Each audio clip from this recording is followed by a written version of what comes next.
Video میں آگے بڑھنے سے پہلے آپ سے درخواست ہے کہ آپ ویڈیو کو لائک کریں، زیادہ سے زیادہ واچ کریں، چینل کو سبسکرائب کر دیں اور بیل آئیکن کو ضرور دبا دیں۔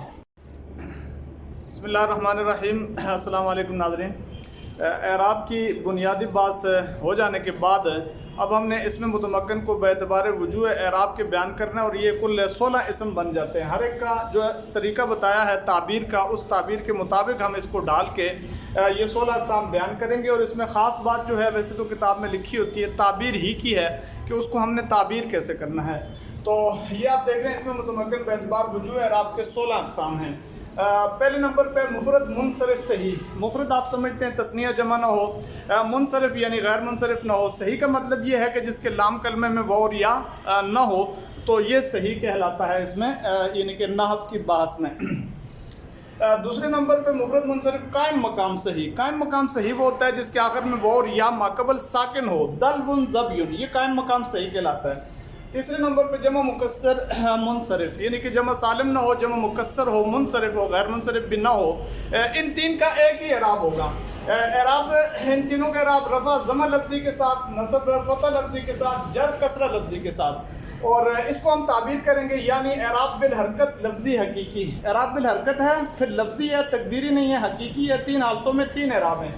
ہوا زیدن آپ دیکھ رہے ہیں، دلون یہ مثال قائم مقام صحیح کی، رجالن یہ جمع مکسر کی مثال ہے، رأیت زیدن دلون رجالن، مررت بزیدن دلون رجالن، تینوں کی مثالیں بھی سامنے آ گئی ہیں۔ یہ پہلا اعراب ہے بالحرکت لفظی حقیقی۔ یہ تعبیر کو آپ نے ضرور یاد رکھنا ہے، اور تعبیر ہی اس کی ایک امتیازی سی بات ہے اس سبق کی۔ چوتھے نمبر پہ آ جائیں غیر منصرف۔ تو غیر منصرف کی مکمل باز پڑھی جاتی ہے اور اس کو حل کیا جاتا ہے، لہٰذا ترکیب جب آئیں گی تو دوبارہ اس پہ ہم بتائیں گے کہ کون کون سا سبب ہے۔ بہرحال غیر منصرف پہچانتے ہی ہیں۔ اس کا اعراب یہ ہوگا رفع ضمہ لفظی کے ساتھ، نصب و جر دونوں فتح لفظی کے ساتھ، نصب بھی فتح کے ساتھ، جر بھی فتح کے ساتھ۔ تو نصب اور جر دونوں فتح لفظی کے ساتھ جب ہو جائیں گے تو اس کو ہم تعبیر کریں گے یعنی اعراب بالحرکت لفظی حکمی۔ لفظی تو ہے، اعراب لفظوں میں موجود ہے، حرکت کے ساتھ ہے، لیکن حکمی ہے اس وجہ سے کہ تین حالتوں میں دو ہی اعراب ہیں۔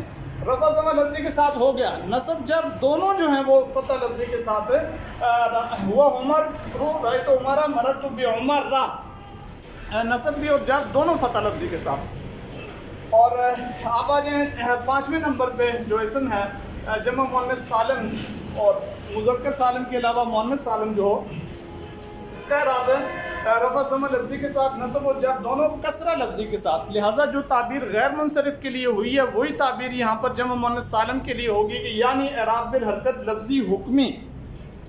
ہن مسلماتن رأیت مسلماتن مررت بمسلمات، نصب بھی جر کے یعنی کسرہ کے ساتھ ہے، اور جو کیا ہے جر ہے وہ بھی کسرہ کے ساتھ ہے۔ تو یہ کل 5 اسم ہو گئے ہیں، ان پر 3 طرح کے اعراب آ گئے ہیں۔ پہلے 3 اسموں پہ ایک ہی اعراب، اعراب بالحرکت لفظی حقیقی۔ دوسرے یعنی کہ چوتھے اسم پہ اعراب بالحرکت لفظی حکمی، 5ویں اسم پر بھی اعراب بالحرکت لفظی حکمی۔ تو اس میں ہم طویل بحثیں چونکہ موجود ہوتی ہیں شروحات میں کتابوں میں، ہم صرف اس کو تعبیر کے لحاظ سے حل کرنے جا رہے ہیں۔ اس کو آپ دیکھیں۔ اللہ رب العزت ہم سب کا حامی ناصر۔